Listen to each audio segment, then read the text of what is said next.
తెలుగు రాష్ట్రాలు రెండు కళ్ళుగా పేర్కొంటుంటారు. అలాగే జగన్మోహన్ రెడ్డి గారికి మీరు ఇచ్చే సూచన కానీ సలహా కానీ?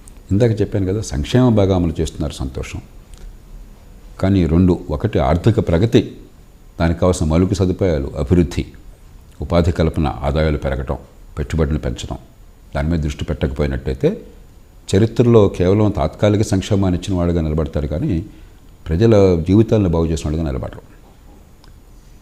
రాజశేఖర రెడ్డి గారు ఉదాహరణ. ఆయన రెంటిని సంపాదనలో చేశారు కాబట్టి అంత కీర్తి వచ్చింది ఆయనకి.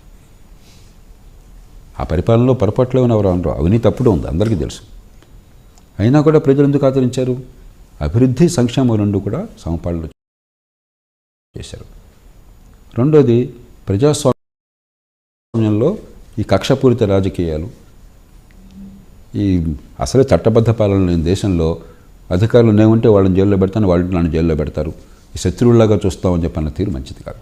ఈ రెంటిని సవరించుకుంటే రాజకీయం బాగుపడుతుంది, రాష్ట్రం బాగుపడుతుంది. సార్, రాజశేఖర రెడ్డి గారు వారసుడిగా జగన్మోహన్ రెడ్డి గారు వచ్చారు. ఆ వారసత్వం, ఆ పాలన, ఆ చతురత ఆయనలో కనిపించిందా సార్ మీకు?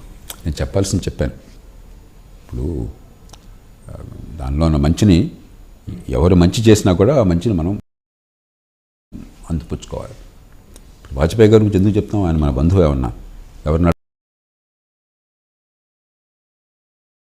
అడగగానే గబాలను గొప్ప ప్రధానమంత్రులు అంటే ఆయన పేరు గట్టిగా వస్తుంది. ఆర్థిక సంస్కరణలు అంటే నరసింహరావు గురించి నరసింహరావు మాట్లాడతాం. నిజాయితీ అంటే మన్మోహన్ సింగ్ గురించి మాట్లాడతాం.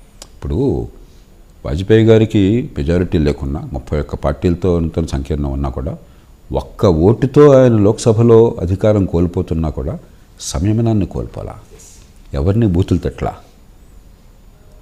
ప్రధానమంత్రి తలుచుకుంటే ఎంతమందిని కొన్నా చంపేయాలి ఆ రోజున మనకు తెలీదా? గిరిధర్ గమాంగ్ ఆయన ఒరిస్సాలో ముఖ్యమంత్రిగా ఉంటూ మొట్టమొదటిసారిగా దేశ చరిత్రలో పార్లమెంట్లో ఓటేశాడు. ఓటు వేయాలో వద్ద నిర్ణయించే అధికారం స్పీకర్కి ఉన్నది. స్పీకర్ని పెట్టింది వాజ్పేయి గారు, మన బాలయోగి గారిని పెట్టారు.